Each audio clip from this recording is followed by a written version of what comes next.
Welcome to the Psychology and Physical Training channel, unveiling the stimulus response theory. Ever wondered why we react the way we do to certain stimuli? What governs our response? Welcome to the fascinating world of the stimulus response theory, a psychological concept that originated from the works of Dollard and Miller. This theory seeks to unravel the mysteries behind our reactions to stimuli, providing a framework that helps us understand human behavior. Today, we're going to explore key concepts of this theory. We'll delve into the concept of a goal and how it motivates our responses. We'll examine drive, cue, response, and reinforcement, four elements that form the backbone of this theory. We'll also explore response hierarchies, fear as an acquired drive, and stimulus generalization, concepts that further enrich our understanding of behavior. We'll round off with conflict and the frustration-aggression hypothesis, concepts that delve into the complexities of human emotions and responses. So let's delve deeper into the world of the stimulus response theory. The concept of goal in stimulus response theory. Imagine a soccer player aiming for the goal post. What drives him? The goal. Now let's talk about how this concept applies to Dollard and Miller's stimulus response theory. In this context, the goal is the end state or outcome that an individual wants to achieve. It's the light at the end of the tunnel, the pot of gold at the end of the rainbow, the destination of our journey. It is this goal that motivates us to act, to respond to stimuli in a certain way. Think of it as a guiding star, directing our behavior. Whether it's the desire to score in a soccer game, or the yearning to ace an exam, or the aspiration to land a dream job, these goals stimulate our actions, our responses. They shape our behavior, influencing how we react to various situations and stimuli. A goal, therefore, sets the stage for our actions and responses. Drive, cue, response, and reinforcement. What propels us towards our goals? The drive, what guides us? The cue, what results from these? The response. And what ensures this cycle continues? Reinforcement. Let's start with drive. In the context of Dollard and Miller's stimulus response theory, drive is the motivational tension or arousal that propels us towards a goal. Think of it as the engine within us that fires up when we're hungry, thirsty, or when we're striving for a promotion at work. It's this internal push that motivates us to act, to respond to our environment in ways that will satisfy our needs or desires. Next, we have the cue. The cue is the signal in our environment that guides our behavior. It's like the compass that directs our actions towards the satisfaction of the drive. For instance, when we're hungry, that's the drive. The sight or smell of food can act as a cue, directing our behavior towards eating. Then comes the response. The response is the behavior that an individual exhibits as a result of the drive and the cue. In our previous example, eating the food is the response.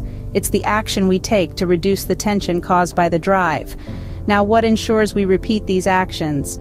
That's where reinforcement comes in. Reinforcement is the outcome of the response that either increases or decreases the likelihood of the behavior being repeated in the future.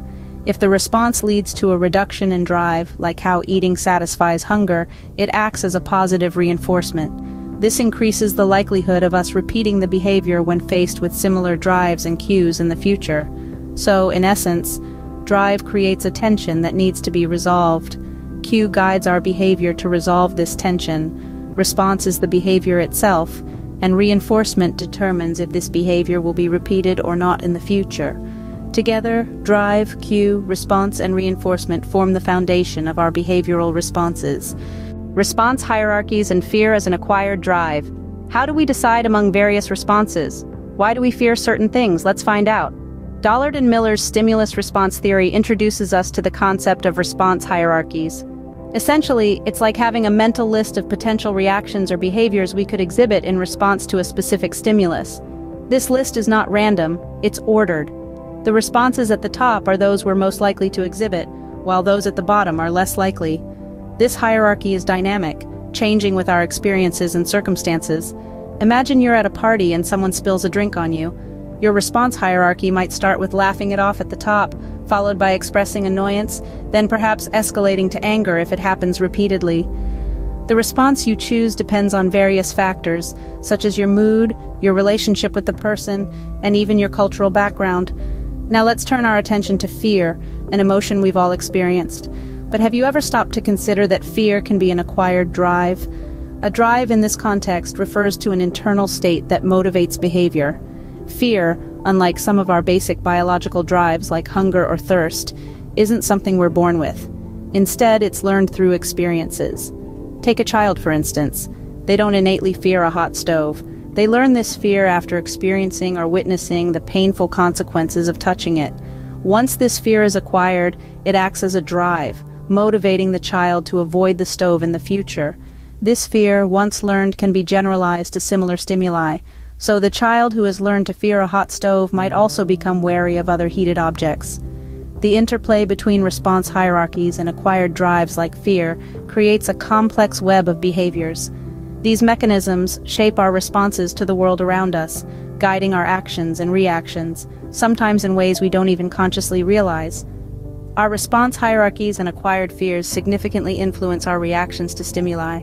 Stimulus generalization, conflict, and the frustration-aggression hypothesis. How do we react to similar stimuli? What happens when we face conflict? And how does frustration lead to aggression? These questions bring us to some intriguing elements of Dollard and Miller's stimulus response theory. Let's start with the concept of stimulus generalization. This idea suggests that we often react in the same way to similar stimuli. For instance, if you've ever been bitten by a dog, you might feel fear when you see any dog, not just the one that bit you. This is because your brain has generalized the stimulus, associating all dogs with the fear response. Next, let's talk about conflict. Conflict arises when we have opposing desires or goals. It's like being stuck between a rock and a hard place. Suppose you're on a diet, but someone offers you a delicious chocolate cake. You're torn between the desire to stick to your diet and the urge to indulge in the cake. This internal struggle is a classic example of conflict. But what happens when the conflict is unresolved, or when our goals are constantly blocked? This leads us to the frustration-aggression hypothesis. According to this theory, frustration, which results from blocked goals, often leads to aggression. It's like a pressure cooker. If you keep the lid on and continue to heat it, eventually, it'll explode. Of course, this doesn't mean that frustration always leads to aggression. Some people might respond with determination or resilience instead. But it's important to note that the likelihood of an aggressive response increases with the level of frustration. This is particularly evident in situations where individuals feel that their efforts to reach a goal are being unfairly thwarted. So, in essence, stimulus generalization helps us understand why we might react similarly to different but similar stimuli.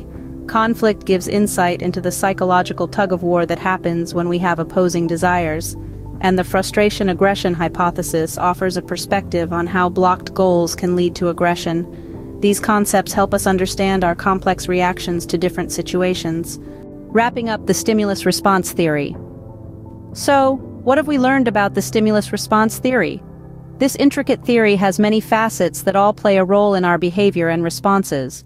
We've learned about the concept of goal, which is the desired end result that drives our actions. We've delved into the drive, cue, response, and reinforcement components, understanding how our internal and external cues influence our responses, and how reinforcement strengthens these behaviors. We've explored response hierarchies, demonstrating how our responses can be organized based on their likelihood and strength. We've also touched upon fear as an acquired drive and how it can significantly impact our behavior and responses. We've seen how stimulus generalization can cause us to respond similarly to different stimuli, and we've examined the concepts of conflict and the frustration-aggression hypothesis, which shed light on how frustration can lead to aggression. Understanding the stimulus response theory offers fascinating insights into our behaviors and reactions. It's like cracking the code to our own responses. And if you like this video, do not forget to subscribe and follow the Psychology and Physical Training channel for more videos. Thanks for watching.